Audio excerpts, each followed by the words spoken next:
Y el último tema de este curso lo hemos dedicado a los primeros auxilios. Hemos comenzado analizando el delito de omisión de socorro. Es decir, todos los usuarios de la vía que se vean implicados en un accidente, lo presencien o incluso simplemente con que tengan conocimiento de ello, están obligados a auxiliar o a solicitar auxilio para atender a las víctimas.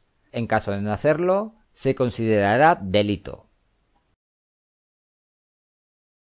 También hemos visto los casos en los que no será necesario detenernos ante un accidente. Por ejemplo, cuando ya se hayan presentado los agentes de tráfico y no nos pidan ayuda.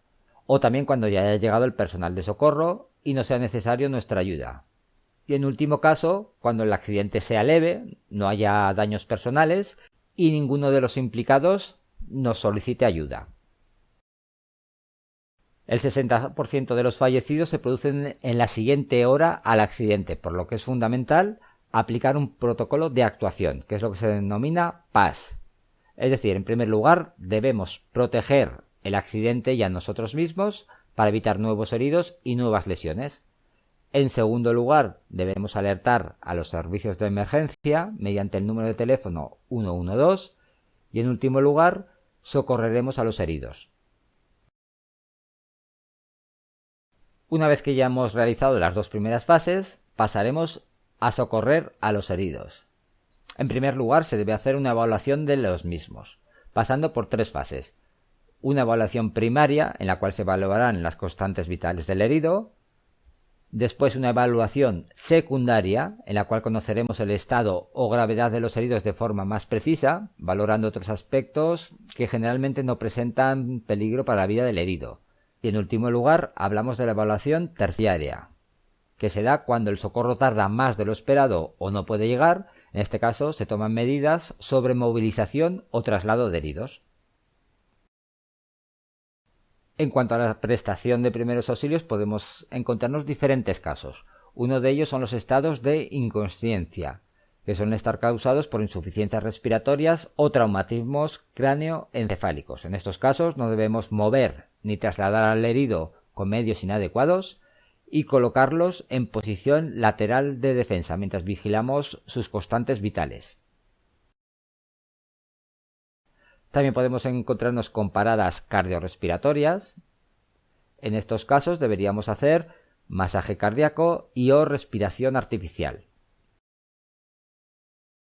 Los estados de shock se producen normalmente por una pérdida masiva de sangre y en estos casos debemos colocar al herido en posición anti-shock. Hemos clasificado las heridas en leves y graves y hemos visto cómo debemos actuar en cada una de ellas. Las hemorragias pueden ser de tres tipos: arteriales, venosas o capilares, o según otra clasificación pueden ser externas, cuando la sangre procede de una herida externa. También pueden ser internas, cuando la sangre procede de una herida interna y se queda dentro del cuerpo.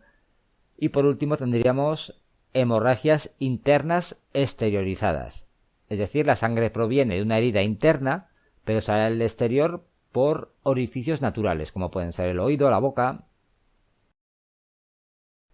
Hemos visto los pasos que debemos seguir ante hemorragias externas, como pueden ser en primer lugar presionar sobre la herida, elevar el miembro donde se encuentra la herida, presionar directamente sobre la trayectoria de la arteria afectada, o en casos extremos podemos utilizar un torniquete. En cuanto a las heridas exteriorizadas, podremos tener hemorragias bucales, hemorragias nasales u otorragias, es decir, hemorragias por la nariz.